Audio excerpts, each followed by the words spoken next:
Dalam kasih, dalam anugerah Tuhan kita Yesus Kristus, Bapak Ibu, Opa Uma, adik-adik sekalian, dimanapun berada saat ini, senang sekali bersama saya kembali dalam program Sapaan Gembala GKID 5 hari ini Selasa, tanggal 27 Februari 2024. Ini seri terakhir di bulan ini tentang cinta, tentang kasih. Saya membawakan tema cinta untuk hidup, hidup untuk cinta. Cinta untuk hidup, hidup untuk cinta. Ya, tema ini saya pilih berangkat dari sebuah ungkapan yang mengatakan makan untuk hidup, hidup untuk makan. Apa maksudnya? Kita nanti akan sama-sama baca. Sebelumnya kita berdoa. Terima kasih Tuhan, kami bersyukur kembali saat ini bersama-sama akan membaca bagian firman Tuhan dan merenungkannya dalam kehidupan kami saat ini. Roh Kudus tolonglah kami. Dalam Yesus kami berdoa. Amin.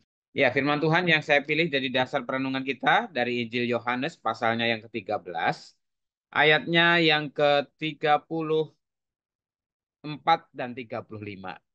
Yohanes 34, Yohanes 13 ayat 34 dan 35 demikian. Aku memberikan perintah baru kepada kamu, yaitu supaya kamu saling mengasihi. Sama seperti aku telah mengasihi kamu, demikian pula kamu harus saling mengasihi.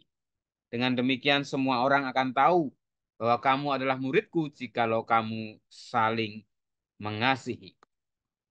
Kita membaca firman Tuhan kita saat ini. Ya, ungkapan hidup untuk makan atau makan untuk hidup merupakan sebuah filosofi yang menegaskan apa yang menjadi prioritas hidup kita di dunia ini.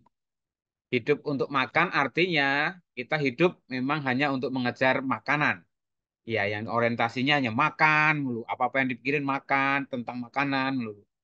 Sedangkan makan untuk hidup itu artinya kita memakan sesuatu, mengkonsumsi sesuatu untuk tubuh kita supaya tetap bisa hidup. Jadi bukan berorientasi mencari makanan, tetapi makanan itu dipakai menjadi bahan atau menjadi sumber kekuatan untuk melanjutkan kehidupan dalam arti luas. Bahkan makanan menjadi resource atau menjadi dasar sumber untuk kita bisa hidup. Hidup yang tentu bukan hanya sekedar hidup tentunya ya, tetapi hidup yang berguna dan bermakna. Nah, dari sini saya merumuskan tema cinta untuk hidup, hidup untuk cinta. Ya, ini sangat filosofis, menarik ya, bagi saudara. Cinta untuk hidup artinya kita lebih dahulu merasakan cinta sehingga kita bisa hidup. Dan ketika kita hidup, kita harus menyatakan cinta. Nah, bacaan kita Yohanes pasal 13 ini adalah wasiat Yesus, pesan terakhir Yesus sebelum Yesus memilih atau menjalani Via Dolorosa, jalan salib.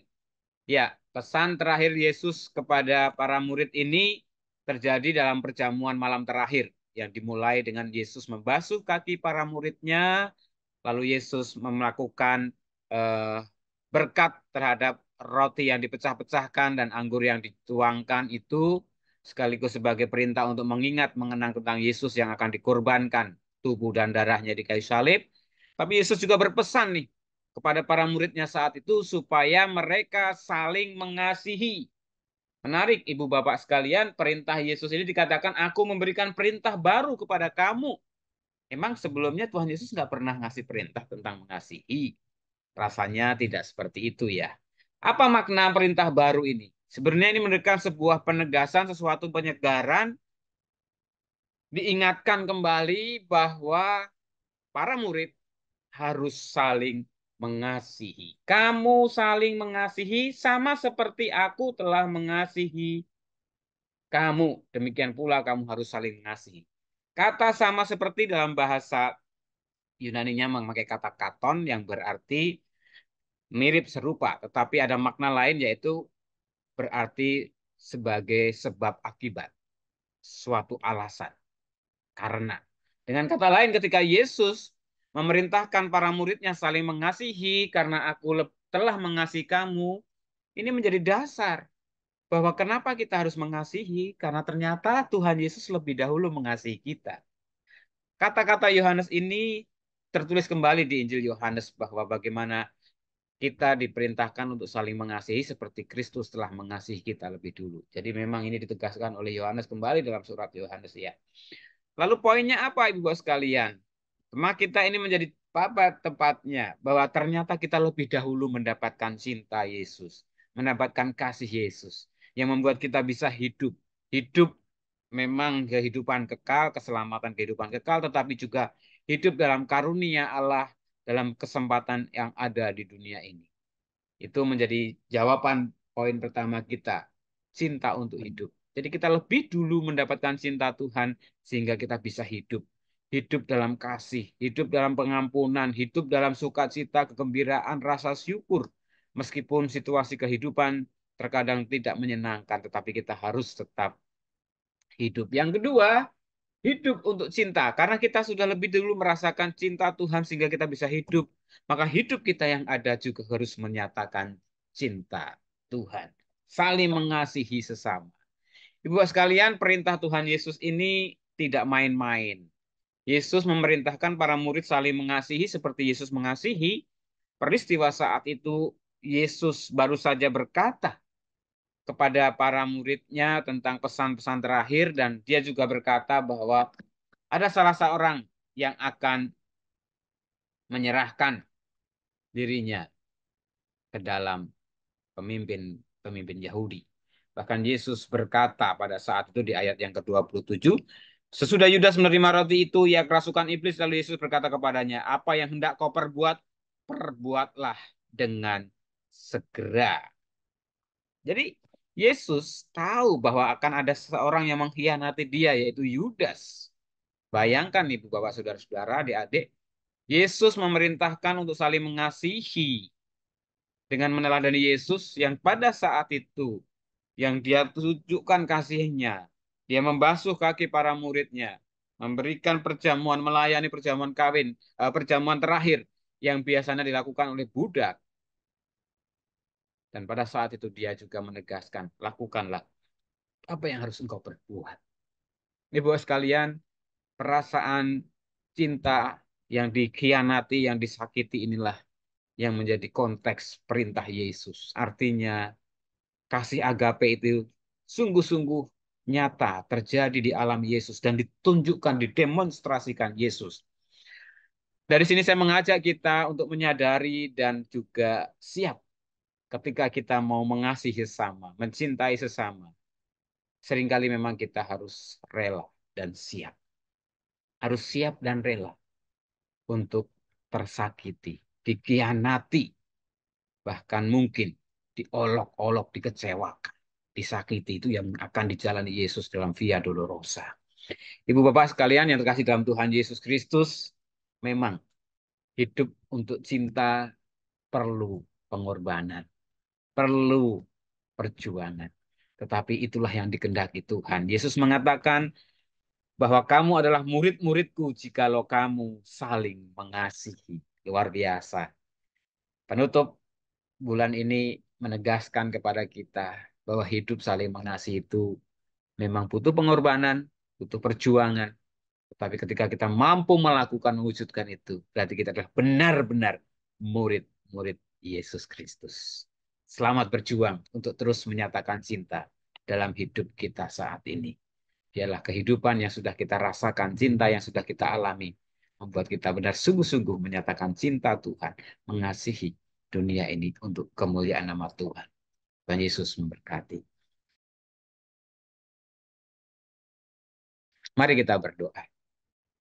Bapa di surga, kami bersyukur untuk kemurahan Tuhan yang nyata terus kami alami, kami rasakan, terutama melalui firman Tuhan yang kami baca dan kami renungkan bersama pada saat ini, yang mengingatkan kepada kami bahwa cinta Tuhan telah dinyatakan kepada kami ketika Yesus rela mati di kayu salib bagi keselamatan dan pemulihan hidup kami. Kami bersyukur lebih dulu merasakan cinta itu, sehingga kami beroleh hidup kekal dan juga mendapatkan kesempatan untuk mewarnai kehidupan dunia ini.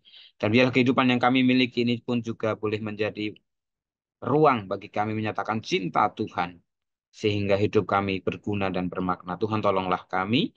Kami saat ini mau berdoa untuk saudara-saudara kami yang dalam kelemahan tubuh, dalam pemulihan sakit, untuk Ibu Trisna Ningsih, untuk Bapak Tony Talar, untuk Ibu Sumihar, untuk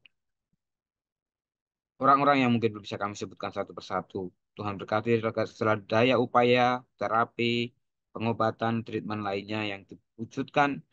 Tuhan menolong berkati juga. Berkati para lansia, GKID 5 yang terus kami dukung doakan. Untuk Oma Heni Cahya, untuk Bapak Effendi, untuk Oma Budi, Oma Riguna, untuk Oma Nani Pangestu, Nani Margono, Bapak Titi, Bapak Sutanto Harto dan Ibu Titi Niati, Bu Sumihar dan lainnya. Tuhan kami terus mendoakan agar mereka terus merasakan cinta Tuhan sehingga hidup mereka tetap berguna dan bermakna. Kami juga mendoakan untuk saudara-saudara kami yang berulang tahun pada tanggal 26 Februari, untuk Ibu Fatma Sari Wibawa, dan juga tanggal 27 Februari ada Bapak Marcela Sujono, Saudara Marcela Sujono. Biarlah mereka terus saudara kami ini dilingkupi anugerah kasih Tuhan, membuat mereka terus taat setia kepada Tuhan. Kami bersyukur bulan Februari ini sudah akan berlalu. Kami mengasihi setiap apa yang Tuhan anugerahkan dalam hidup kami, mulai dari keluarga kami, rekan sekerja, rekan sepelayanan, rekan studi belajar, dan dimanapun Tuhan menempatkan kami akan wujudkan cinta Tuhan untuk saling mengasihi dalam segala keberadaan mereka.